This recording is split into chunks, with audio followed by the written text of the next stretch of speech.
और आज से सोमनाथ स्वाभिमान पर्व शुरू हो रहा है और इस मौके पर प्रधानमंत्री मोदी ने कुछ पुरानी तस्वीरों को शेयर किया। प्रधानमंत्री ने देश के लोगों से अपील की है कि अगर आप सोमनाथ मंदिर गए हैं तो अपनी तस्वीरें #सोमनाथ स्वाभिमान पर्व के साथ जरूर शेयर करें।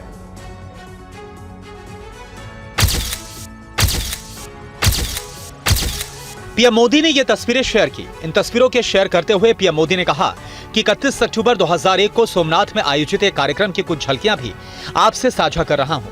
ये वो साल था जब हमने 1951 में पुनः निर्मित सोमनाथ मंदिर के उद्घाटन के 50 साल पूरे होने का उत्सव मनाया था।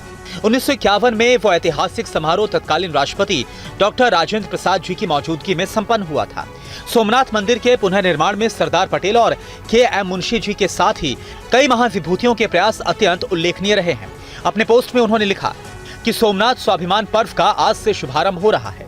1000 वर्ष पूर्व जनवरी 1026 में सोमनाथ मंदिर ने अपने इतिहास का पहला आक्रमण झेला था। साल 1026 का आक्रमण और उसके बाद हुए अनेक हमले भी हमारी शाश्वत आस्था को डिगा नहीं सके।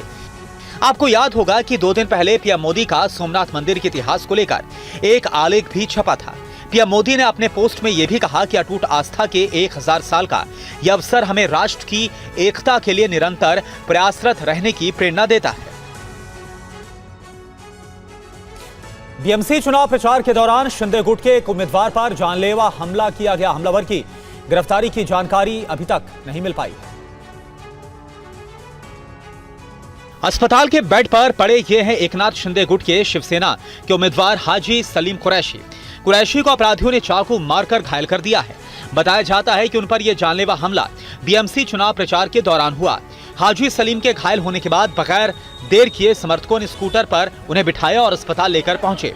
वीडियो में देख सकते हैं कि कुरैशी खुद अपने घाव से बह रहे खून को रोकने की कोशिश कर रहे हैं। 2 समर्थक उन्हें पकड़कर ले जा रहे हैं। अस्पताल में अफरा तफरी की स्थिति देखने को मिली।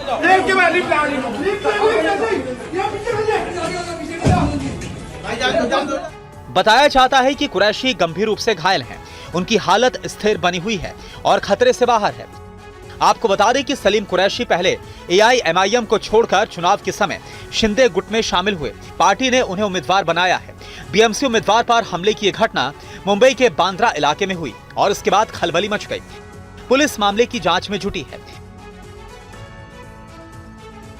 और सोशल मीडिया पर अमेठी के जगदीशपुर से बीजेपी विधायक और पूर्व मंत्री सुरेश पासी का यह बयान इन दिनों वायरल हो रहा है। सुनिए आखिर उन्होंने क्या किया।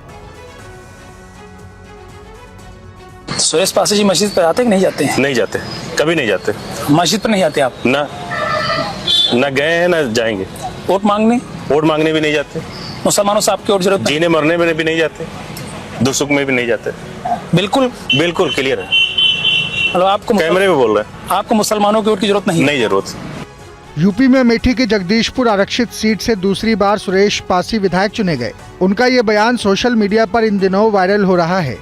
बताया जाता है कि बीजेपी विधायक सुरेश पासी कल बाजार शुकुल एरिया में एक पुलिया का शिलान्यास करने के लिए गए थे। इस दौरान पत्रकारों के सवालों का वो जवाब दे रहे हैं। एक बार फिर से सुनिए उन्होंने क्या कहा। सुरेश पासी जी मस्जिद पर आते कि नहीं जाते हैं? नहीं जाते, कभी नहीं जाते। मस्जिद पर नहीं आते आप? ना गए हैं ना जाएंगे। वोट मांगने भी नहीं जाते। मुसलमानों से आपकी वोट जरूरत नहीं? जीने मरने में भी नहीं जाते, दुख सुख में भी नहीं जाते। बिल्कुल क्लियर है। मतलब आपको कैमरे में बोल रहे हैं, आपको मुसलमानों की वोट की जरूरत नहीं जरूरत। और जम्मू कश्मीर के श्रीनगर में डल झील के किनारे जम चुके हैं तो वहीं पुंछ में सड़कें बर्फ से लबालब भर चुकी हैं। तस्वीरें इस रिपोर्ट के जरिए देखिए। जम्मू कश्मीर में मौसम किस कदर सर्द हो गया है, इस बात का अंदाजा इस जमी हुई झील से लगा सकते हैं। ये तस्वीरें श्रीनगर की है, जहां पर प्रसिद्ध डल झील के किनारे जम चुके हैं, क्योंकि यहां पर सुबह सुबह तापमान -5 डिग्री के नीचे चला गया था और इसके चलते डल झील के किनारे जम गए। हालात सिर्फ यहां ही सर्द नहीं है, श्रीनगर समेत घाटी के सभी जिलों में तापमान 0 से कई डिग्री नीचे दर्ज किया गया है। वहीं आपको बता दें कि कश्मीर के पर्यटक स्थल जैसे गुलमर्ग, पहलगाम, सोनमर्ग में तापमान -10 डिग्री तक पहुंच गया। बताया जा रहा है कि गुरुवार की रात घाटी में सर्दी की सबसे ठंडी रात थी, जिसे मौसम विभाग ने भी दर्ज किया और यही वजह है कि डल झील के किनारे बर्फ में जम गए। तो वहीं जम्मू कश्मीर के पुंछ में भी सड़कें बर्फ से लबालब हो गई हैं। यहाँ सड़कों पर बर्फ जमने से रास्ते ब्लॉक हो गए हैं। जिसके चलते जेसीबी की मदद से सड़कों से बर्फ को हटाने का काम किया जा रहा है ताकि पर्यटकों और लोगों को किसी तरह की परेशानी का सामना न करना पड़े।